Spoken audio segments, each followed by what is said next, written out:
आपको मालूम है कि एनआईएस इंडिया का टॉप 3rd रैंकिंग का बोर्ड है और ये हर जगह मान्यता प्राप्त है, चाहे वो आईआईटी जेईई हो, नीट हो या गवर्नमेंट जॉब हो। और इसी कारण एनआईएस अपने आप को बहुत तेजी से अपडेट कर रही है। अगर आप एनआईएस के पोर्टल में एक बार एडमिशन ले लेते हैं तो वापस आप नहीं ले पाएंगे। और ये ऑनलाइन फर्जीवाड़े को रोकने के लिए एनआईएस अपने आप को रेगुलर अपडेट करते रहती है और पब्लिक को नोटिस देते रहती है।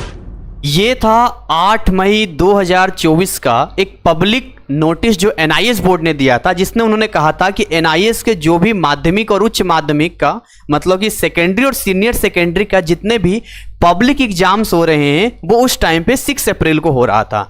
तो इसमें उन्होंने कहा है कि ये देखा गया है कि पिछले कुछ समय से परीक्षा के दौरान कुछ अनैतिक तत्व अफवाहें फैलाने और परीक्षा के प्रश्न पत्र यानी क्वेश्चन पेपर के लिए उपलब्धता यानी कि दावा करते हैं कि हम आपको पहले ही क्वेश्चन पेपर दे देंगे, प्रयास करते हैं। ये व्यक्ति और समूह भोले शिक्षार्थियों और माता पिता से धोखे से पैसे वसूलने का इरादा रखते हैं। इस प्रकार की अनचाही और गैर जिम्मेदार गतिविधियां छात्रों और जनता में भ्रम और खलबली पैदा करती है। इसके साथ ही एनआईएस ने कुछ और बातें इसमें कही है कि परीक्षाओं के दौरान इस प्रकार की अफवाहों से बचें और उन्हें बढ़ावा ना दें। किसी भी प्रकार के संचार के माध्यम से यानी कि ऑनलाइन ऑफलाइन किसी भी माध्यम से ऐसी जानकारी को फैलाने से बचे ताकि परीक्षा की पवित्रता यानी प्योरिटी बनी रहे।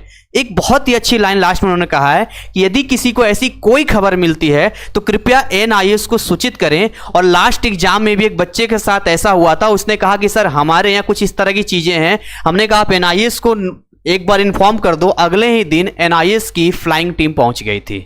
और जो सीबीआई के केस में आपको बताने वाला हूं वो इतना बड़ा स्कैम था 2017 का, उसकी बात पार्लियामेंट तक गई थी और उसके बाद एनआईएस ने अपने आप को बहुत अपडेट किया है। अब हम बात करते हैं सीबीआई के एक्शन की। सीबीआई के केस थी, ये केस है 2017 का अप्रैल महीने का जो एग्जाम होता है एनआईएस का। मध्य प्रदेश के 3 डिस्ट्रिक्ट में एनआईएस के अगेंस्ट में एक एफआईआर दर्ज किया गया था और वो फिर सीबीआई के पास पहुंचता है। सीबीआई जब वहां पर जाके इन्वेस्टिगेट करती है तो पता चलता है कि 2000 से ऐसे ज़्यादा विद्यार्थी थे जो वहां थे ही नहीं, जो एग्ज़ाम दिया ही नहीं था। इसके बावजूद फर्जी आंसर शीट तैयार करके उनको पास कर दिया गया था। और ऐसा केवल मध्य प्रदेश ही नहीं, मध्य प्रदेश के अलावा ऐसे बहुत सारे राज्य थे जो एक बड़े लेवल पे काम हो रहा था। सीबीआई को यह लगता है कि आखिर मध्य प्रदेश ही क्यों चुना गया है और इस चीज को इन्वेस्टिगेट करने के लिए वो एक नॉर्मल पीपल की तरह एक इंक्वायरी करना शुरू करती है। तो उन्हें पता चलता है कि मार्केट में खुलेआम सौदा चल रहा था। अगर आप 25,000 देते हैं तो आपको 10वीं पास करा दी जाएगी एकदम गारंटी। अगर आप 30,000 देते हैं तो आपको 12वीं पास करा दी जाएगी गारंटी।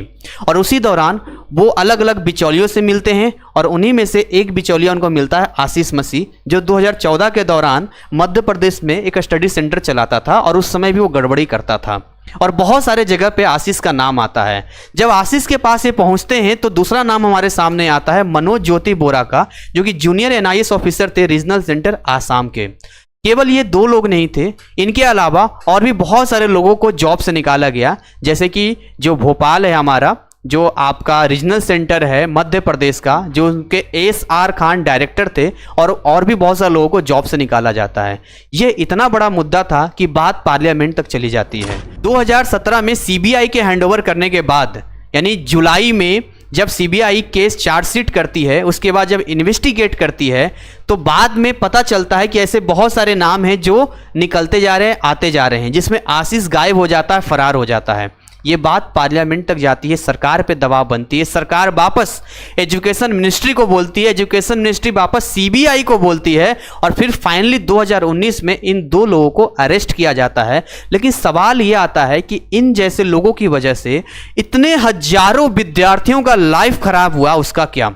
और ना जाने कितने और विद्यार्थी थे, क्योंकि सीबीआई को यह लगता है कि मध्य प्रदेश ही क्यों चुना गया।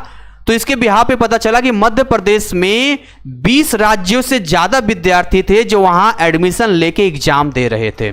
उसके बाद सीबीआई और अलग अलग जगह पे छापेमारी स्टार्ट करती है, जिसमें कुछ नाम आपको बताना चाहूंगा। ऐसे 26 लोकेशन सीबीआई का दावा है कि उन्होंने किया है और 1800 से ज्यादा विद्यार्थियों को उन्होंने इस चीज में पकड़ा है, जिसमें फतेहाबाद, फरीदाबाद, भुवनेश्वर, गंजाम, गुवाहाटी, कामरूप, लखीमपुर, गंगटोक, सिक्किम और न्यू दिल्ली जैसे जगह थे। अगर हम अलग राज्यों की बात करें यहाँ पर तो मध्य प्रदेश, पंजाब, हरियाणा, दिल्ली, बिहार और भी भारत के अलग अलग राज्य थे जो इस स्कैम में शामिल थे, और अलग अलग राज्यों के बच्चे इस एग्जाम में शामिल थे जो वहाँ नहीं थे लेकिन उनको पास करवा दिया गया था।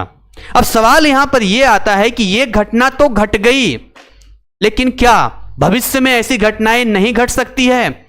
एक बार जब एनआईएस बोर्ड के ऊपर इतना बड़ा सीबीआई का एक्शन लिया गया, एनआईएस बोर्ड ने खुद संज्ञान में लेकर ऑफिशियल चीजें दी है, तो क्या आपको नहीं लगता है कि आपको इन चीजों से बचना चाहिए? आपको नहीं लगता है कि आज भी आशीष मसीह जैसे लोग जो कहीं ना कहीं जिंदा हैं, जो ऑफलाइन से ऑनलाइन में आजकल शिफ्ट हो चुके हैं, जो अपने आप को दावा करते हैं हमारा ऑथोराइज स्टडी सेंटर है, क्या ऐसे लोगों को झांसे में आके आपको नहीं लगता है कि आप अपना कीमती समय, अपना भविष्य और अपना जीवन बर्बाद करने वाले हैं?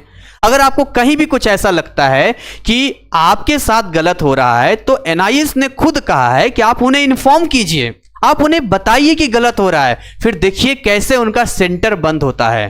तो इन अफवाहों से दूर रहें, यह खुद एनआईएस बोर्ड का कहना है। और अलग अलग न्यूज चैनल का आर्टिकल जो कि लिंक हमने डिस्क्रिप्शन में दिया है, आप उसको देख सकते हैं, आराम से तसल्ली से बैठ के पढ़ सकते हैं कि क्या कुछ हुआ था, कैसे क्या गया था, और इससे एक सबक हमें मिलेगी कि हमें इन चीजों से सोचना तो दूर की बात है, हमें इनमें दूर दूर तक नहीं पढ़ना है, क्योंकि बात हमारे भविष्य की है।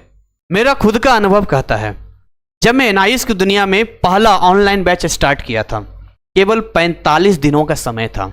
बच्चे इतने पैनिक हो रहे थे कि सर हम फेल कर जाएंगे, सर हम कैसे पास करें। कई बच्चे तो इस बात को लेकर भी थे कि सर हमारे पास बहुत पैसा, कुछ ऐसा हो तो बताएं, लेकिन हमेशा हमने कहा नहीं, इलीगल चीजों पे नहीं जाना है, हमेशा लीगल चीजों पे जाइए। आज नहीं तो कल, कभी भी जब ये स्कैम या कोई भी चीज सामने आएगा तो आपका नाम भी जरूर आएगा। फिर उस टाइम पे आप किसी को ब्लेम नहीं कर पाएंगे कि आपके साथ ऐसा क्यों हुआ है। इसलिए एक एक कदम आपको फूंक फूंक के चलना है। कोई बात नहीं, ये एग्जाम नहीं तो अगले एग्जाम में क्लियर कर लेंगे, पर सही तरीके से करेंगे। और बच्चों ने मेहनत किया था, मात्र 45 दिनों की मेहनत का रिजल्ट आया कि 95% तक आया था। और आज का वो दिन है जहां हजारों विद्यार्थी हमारे ऐप में, हमारे कोर्सेज को पढ़ के, हमारे कंटेंट को पढ़ के एनआईएस में कम समय में, मेहनत में अच्छा मार्क्स लाते हैं।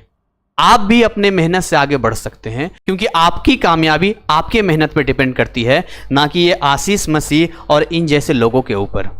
और लास्ट में बस मैं इतना ही कहना चाहूंगा, सोच बदलो सितारे बदल जाएंगे, नजर बदलो नजारे बदल जाएंगे।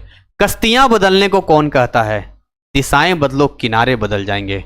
आप अपनी सोच बदलिए, मेहनत कीजिए, सब कुछ अच्छा हो जाएगा। Thank you so much, wish you all the best. जय हिंद, जय भारत।